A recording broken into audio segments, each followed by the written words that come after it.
दोस्तों हमारी समझ के मुताबिक ब्रह्मांड में सिर्फ हमारी पृथ्वी एकमात्र ऐसा ग्रह है जहाँ पर जीवन संभव है। और अगर हम ब्रह्मांड के किसी दूसरे ग्रह पर अपने आप को रखें तो वहाँ पर मौजूद ज्यादा गुरुत्वाकर्षण, ज्यादा तापमान, ज्यादा दबाव और कमजोर वातावरण की वजह से हम तड़पने लगेंगे और कुछ ही सेकंडों में हमारा खेल खत्म हो जाएगा। यदि अगर हम आपसे कहें यूनिवर्स में कुछ ऐसे भी ग्रह मौजूद है जहाँ का इकोसिस्टम आपकी जान तो नहीं लेगा बल्कि आपको इतना तंदुरुस्त बना देगा जितना आप पृथ्वी पर भी नहीं थे। दोस्तों हम मजाक नहीं करें, वैज्ञानिकों ने यूनिवर्स में कुछ ऐसे भी ग्रह खोज निकाले हैं जो सभी मायनों में हमारी धरती से काफी बेहतर है और यहाँ पर जीवन काफी लंबे समय तक पृथ्वी से बेहतर हो सकता है। आखिर कौन से हैं वो ग्रह, क्या हम उस ग्रह पर कभी जा पाएंगे? जानने के लिए बने रहे इस वीडियो के एंड तक और नए व्यूअर जल्दी हमारे चैनल को सब्सक्राइब कर दीजिए। तो शुरू करते हैं आज के इस अध्याय को। दोस्तों हम कई सालों से इस अनंत ब्रह्मांड के छोर तक अपनी नजरों को फेरते हुए जीवन की तलाश के लिए पृथ्वी जैसे ही दूसरे ग्रहों को खोजने की कोशिश कर रहे हैं, लेकिन एक ऐसे ग्रह को खोजना जो हर मायनों में हमारी पृथ्वी के जैसा ही हो और वो आसान नहीं है। इसलिए 15 अगस्त 2020 को एस्ट्रोबायोलॉजिस्ट DS मकूच ने एक नए रिसर्च मिशन की शुरुआत की थी जिसमें उन्होंने ब्रह्मांड में मौजूद ऐसे ग्रहों को टारगेट बनाया जो हमारी पृथ्वी से सभी मायनों में बेहतर थे। और आपको यकीन भी नहीं होगा कि उन्होंने अंतरिक्ष में एक या दो नहीं बल्कि 24 सुपर हैबिटेबल प्लैनेट को खोज निकाला जो कि कई मायनों में हमारी पृथ्वी से काफी बेहतर थे। अब अपने लिस्ट को छोटा करने के लिए उन्होंने अपनी टीम के साथ कुछ क्राइटेरियाज की लिस्ट बनाई। इस लिस्ट में इनमें से सबसे पहला क्राइटेरिया था होस्ट स्टार की उम्र। दोस्तों किसी भी प्लैनेटरी सिस्टम का होस्ट स्टार उसके आसपास घूमने वाले ग्रहों के हैबिटेबिलिटी पर काफी असर डालता है। उदाहरण के रूप में हमारे सौरमंडल का होस्ट स्टार है सूर्य, जो कि पूरे सौरमंडल को कंट्रोल करता है और इसकी रोशनी की वजह से ही पृथ्वी पर जीवन संभव है। जरा सोचिए क्या होगा अगर सूर्य अचानक से चमकना बंद हो जाए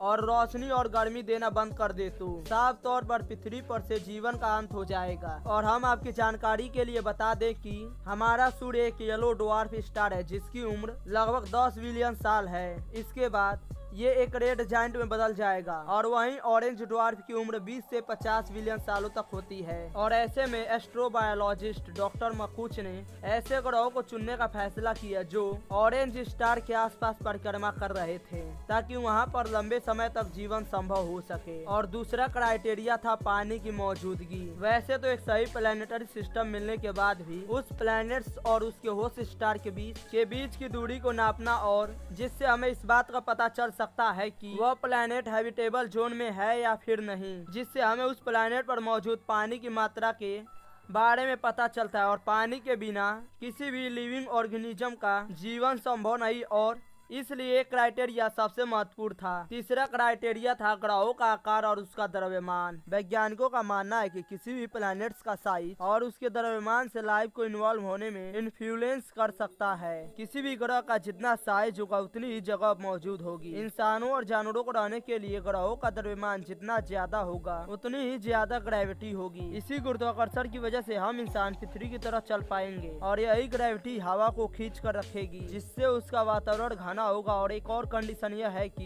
ग्रह पृथ्वी से 1.5 या 2 गुना बड़ा होना चाहिए ताकि उसकी मैग्नेटिक फील्ड काफी लंबे समय तक एक्टिव रहे जो अंतरिक्ष से आने वाली खतरों से हमें बचाए। और चौथा कंडीशन था टेम्परेचर। अब दोस्तों किसी भी ग्रह का तापमान बहुत ज्यादा होगा तो वह हमें जलाकर राख कर देगा और बहुत कम होगा तो वह हमें जमा देगा। ऐसे में वैज्ञानिक हमेशा ऐसे ग्रहों पर फोकस करते हैं जिसका एवरेज टेम्परेचर पृथ्वी से 5 डिग्री सेल्सियस कम हो या 5 डिग्री सेल्सियस अधिक हो, क्योंकि पृथ्वी के ट्रॉपिकल्स में रहने वाले माइक्रोबैक्टीरिया इस टेम्परेचर रेंज में काफी आसानी से सरवाइव कर सकते हैं। इन चारों क्राइटेरिया को देखकर डॉक्टर मकूच की टीम ने 24 में से 2 ऐसे ग्रहों को खोज निकाला जो इन चारों क्राइटेरिया को पूरा करते थे। इन दोनों ग्रहों में से एक था ल्यूटन 2b प्लैनेट। इस ग्रह को पहली बार 2017 में खोजा गया था और उस वक्त इसे ग्लीच 273b के नाम से जाना जाता था। हमारे सौरमंडल से करीब 12 लाइट ईयर दूर ल्यूटन स्टार के आसपास परिक्रमा करने वाले न सिर्फ पानी मौजूद है बल्कि लाइफ के सिंपल से कॉम्प्लेक्स में जिंदा रहने के लिए सभी जरूरी चीजें मौजूद हैं, जैसे कि एमिनो एसिड एसिड और हाइड्रोकार्बन भी भारी मात्रा में इस ग्रह पर मौजूद हैं। इतना ही नहीं, इस ग्रह का द्रव्यमान पृथ्वी से 2.8 टाइम्स ज्यादा है और ये ग्रह पृथ्वी से 6% ज्यादा लाइट रिजर्व करता है। यानी यह ग्रह जीवन के लिए इतना अच्छा है कि वैज्ञानिकों ने इसे सुपर अर्थ नाम दिया है और नासा के वैज्ञानिक भविष्य में इस ग्रह पर पहले ऑर्बिटल फिर बाद में लैंडिंग मिशन करने की तैयारी कर रहे हैं। वैज्ञानिकों का कहना है कि इस ग्रह पर एलियन भी मौजूद हो सकते हैं। इसी बात को ध्यान में रखते हुए एक मीटी नाम की ऑर्गेनाइजेशन ने इस ग्रह पर कई मैसेज भेजे, जिसमें से एक में इस यूनिवर्स में हमारी पृथ्वी का लोकेशन और अलग अलग इंस्ट्रूमेंट की आवाजें थी। ऐसे में ल्यूटन 2b पर एलियन लाइफ मौजूद होंगे तो वह हमसे एक ना एक दिन जरूर कांटेक्ट कर सकते हैं।